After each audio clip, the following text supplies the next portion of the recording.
નમસ્કાર વિદ્યાર્થી મિત્રો, આજના વિડીયોની અંદર આપણે ધોરણ 4 વિષય પર્યાવરણનું દ્વિતીય વાર્ષિક પરીક્ષા 2026 માટેના મોસ્ટ એમપી પેપરનું સોલ્યુશન પણ કરીશું અને તમને એ પણ બતાવીશું કે મિત્રો તમારે કયા પ્રકારના પ્રશ્નો પૂછાઈ શકે છે। તો ખાસ મિત્રો વિડીયોને અંત સુધી જોજો, આ પ્રશ્નોને તૈયાર કરજો અને બીજા મિત્રોને શેર કરજો। આવા ઉપયોગી વિડીયો માટે આપણી ચેનલને સબસ્ક્રાઇબ કરી દેજો। પહેલો પ્રશ્ન છે, જુઓ મિત્રો કે તમારા ઘરમાં રસોઈ બનાવવા કયા કયા મસાલાનો ઉપયોગ થાય છે? તો એમાં આવશે મિત્રો હળદર, મીઠું, ધાણા જીરું, રાઈ, જીરું વગેરે। આ રીતનું તમારે લખવાનું હતું। બીજું છે આપણે એના અથવામાં આવેલ છે કે નીચેના મસાલાનો રંગ અને સ્વાદ લખો। એનો એ જ પ્રશ્ન છે પણ એના અથવામાં છે। મસાલો શું છે કે અને એનો રંગ શું છે અને એનો સ્વાદ કેવો છે એ લખવાનો। તો પહેલો આપેલ છે આપણને મરચું, તો મરચાંનો રંગ કેવો આવે? લાલ આવે। એનો સ્વાદ કેવો આવે? તીખો। ઓકે।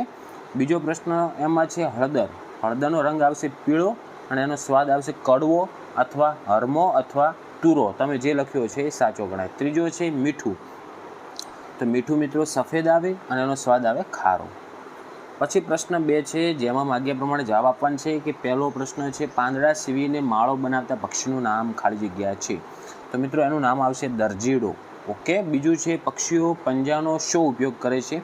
તો એમાં આપણે લખવાનું મિત્રો કે પક્ષીઓ પંજાનો ઉપયોગ માળો બનાવવા માટે, પછી તેનો શિકાર પકડવા માટે અને ચાલવા માટે પણ ઉપયોગ કરે છે। આ રીતના તમારે 3 ઉપયોગ લખવાના હતા। પછી પ્રશ્ન 3, જેમાં આપણે સાચો વિકલ્પ બોક્સમાં લખવાનો છે, કાઉન્સમાં જે ચોરસ આપેલ છે ત્યાં। પહેલો પ્રશ્ન છે કયું પક્ષી ખૂબ જ મધુર ગાય છે? તો એમાં જવાબ આવશે મિત્રો કોયલ। તો કાઉન્સમાં આપણે લખવાનું જે બોક્સ છે એમાં લખવાનો જવાબ 2 કે કોયલ, બીજા નંબરમાં છે એટલે। બીજો છે તેજલનું ઘર અને તેના મામાનું ઘર કઈ રીતે જુદું પડે છે? તો એમાં લખવાનું છે મિત્રો કે તેજલનું ઘર ગામડામાં છે, તેનું મામાનું ઘર શહેરમાં છે। તેજલનું ઘર લાકડાનું બનેલું છે, તેના મામાનું ઘર સિમેન્ટથી બનેલું છે। આ રીતનું તમારે લખવાનું હતું। ત્રીજું છે તેજલને તેના મામાના ઘરે શૌચાલયનો ઉપયોગ કરતાં કેમ ઉલટી જેવું થયું હતું? તો એમાં મિત્રો આવશે આપણે જવાબ કે તેજલ આધુનિક શૌચાલયથી ટેવાયેલી ન હતી, એના કારણે એને ઉલટી વળે એવું થતું હતું। ચોથો પ્રશ્ન છે, જેમાં પહેલું છે પટોળું તૈયાર થતાં કેટલો સમય લાગે છે? સાચું ઓપ્શન આપણે ખાનામાં લખવાનું છે। તો એમાં જવાબ આવશે 2 આવશે, એટલે કે 4 થી 8 માસ। ઓકે। તો બીજો નંબર એ બોક્સમાં આપણે લખવાનો। પછી બીજો પ્રશ્ન છે પટોળાના પાકા રંગ વિશે ગુજરાતમાં કઈ કહેવત છે? તો એમાં જવાબ આવશે પટોળા તો પાટણના મોઘાચીર ને ફાટે પણ નહીં, આ એની કહેવત હતી। ત્રીજો છે તમારા વિસ્તારમાં કયા કયા પાક લેવામાં આવે છે? મિત્રો આપણા ઉપર ડિપેન્ડ કરે તમે કયો જવાબ લખ્યો છે। બાજરી, ઘઉં, કપાસ, બટાકા, મગફળી, તમે જે લખ્યું છે સાચું ગણાશે। પછી આગળ જુઓ પ્રશ્ન 5 કે આપણે એમાં પણ સાચો અક્ષર પસંદ કરી અને બોક્સમાં લખવાનો છે કે પાકમાં ઉગતા વધારાના ઘાસને શું કહેવાય? તો એમાં જવાબ આવશે મિત્રો નીંદણ। તો ત્રીજા નંબરનું બોક્સમાં લખવાનું રહેશે। પછી બીજો પ્રશ્ન છે મનજીતસિંહ રસોડામાં શું બનાવી રહ્યા છે? તો એમાં જવાબ આવશે મિત્રો ખીર। પછી આગળ ત્રીજો પ્રશ્ન છે છાત્રાલય બીજી બધી શાળાઓ કરતાં કેવી રીતે અલગ પડે છે? તો જો મિત્રો બીજી શાળાઓમાં શું હોય, રોજ શાળાએ ભણવા જવાનું અને ઘરે પાછા આવવાનું હોય છે, પરંતુ છાત્રાલયમાં ભણવાનું પણ ત્યાં અને રહેવાની પણ સુવિધા ત્યાં જ હોય છે। આ રીતનું લખવાનું હતું। પ્રશ્ન 6 છે મને ઓળખીને મારું નામ લખવાનું છે। એમાં પહેલું છે ઝીણી ઝીણી મોતી જેવી નાની પણ હું ગોળ, અંદરથી હું સફેદ છું પણ ઉપર કાળો ઢોળ, બોલો હું કોણ? તો એનો અંદર જવાબ આવશે મિત્રો પહેલામાં મરી। ઓકે। બીજું છે ચોકલેટ જેવો રંગ મારો શિંગડાવાળી ચીજ, ખીલી જેવો લાગુ હું તો મસાલાનું બીજ। તો આમાં જવાબ આવશે મિત્રો લવિંગ। તો પહેલામાં આવશે મરી અને બીજામાં આવશે લવિંગ। પ્રશ્ન 7, જેમાં આપણે સાચો અક્ષર બોક્સમાં લખવાનું છે કે વૈશાલીના પિતાજી બધા શાકભાજી લારીમાં કેટલા વાગ્યા સુધી ગોઠવી દે છે? તો એમાં 6 વાગ્યા સુધી જવાબ આવે, એટલે ક આપણે બોક્સમાં લખવાનો ક। બીજો પ્રશ્ન છે નીચે આપેલા શાકભાજીનું કાચા ખાઈ શકાય તથા રાંધીને ખાઈ શકાય તેમાં વર્ગીકરણ કરવાનું છે। તો આપણે જે કાચા ખાઈ શકાય તેવા આ કાચાવાળા કોષ્ટકમાં લખવાના અને રાંધીને ખાઈ શકાય તેવા કોષ્ટકમાં લખવાના।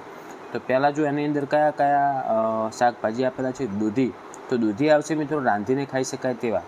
પછી ગાજર, તો એ કાચા ખાઈ શકાય। ભીંડા રાંધીને ખાઈ શકાય। બટાકા રાંધીને ખાઈ શકાય। કોબીજ, તો એ આવશે કાચા ખાઈ શકાય, અને કાકડી એ પણ આવશે કાચા ખાઈ શકાય। એના અથવામાં પાછું બીજું આપેલું હતું કે ફળોનું આપણે છાલ સાથે ખાઈ શકાય અને છાલ દૂર કરીને ખાઈ શકાય તેમાં વર્ગીકરણ કરવાનું હતું. તો દાડમ એ આવશે છાલ દૂર કરીને, જામફળ તો એ આવશે છાલ સાથે ખાઈ શકાય, નારંગી તો છાલ દૂર કરીને, કેળા તો છાલ દૂર કરીને, દ્રાક્ષ છાલ સાથે અને સફરજન પણ છાલ સાથે ખાઈ શકાય. ઓકે, આગળ પ્રશ્ન 8 છે, જેમાં આપણે સાચો જવાબ બોક્સમાં લખવાનો છે કે અબુધાબીથી ભારત આવતા વિમાનમાં કેટલો સમય લાગે છે. તો એમાં જવાબ આવશે મિત્રો 2 કલાક. તો બ જવાબ લખવાનો. બીજો છે જીલ અને તેના પિતા વિમાન મથક કેમ ગયા. તો જીલ અને તેના પિતા તેના માસીને લેવા માટે વિમાન મથક ગયા હતા. આ રીતનું લખવાનું. પ્રશ્ન 9 છે કે પહેલો પ્રશ્ન છે પાણીને પીવાલાયક કેવી રીતે બનાવ્યા. તો પાણીને ઉકાળવું પડે, ગાળવું પડે અને ક્લોરીફાઈન કરવું પડે.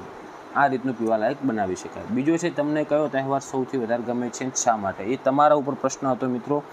ઘણા વિદ્યાર્થીઓને હોળી ગમતો હશે, ઘણા વિદ્યાર્થીઓને દિવાળી, તો ઘણા વિદ્યાર્થીઓને ઉત્તરાયણ ગમતી હશે. અને શા માટે ગમે તો તમને પતંગ ચગાવવાવાળા ઉત્તરાયણવાળા વિદ્યાર્થીઓ લખશે પતંગ ચગાવવા માટે કરીને, દિવાળીવાળા વિદ્યાર્થીઓ લખશે ફટાકડા માટે કહીને, અને હોળીવાળા વિદ્યાર્થીઓ લખશે રંગોથી હોળી રમવા માટે. ત્રીજો છે પ્રતિભાને કઈ બાબત બરાબર ન લાગતી હતી. તો એમાં આવશે મિત્રો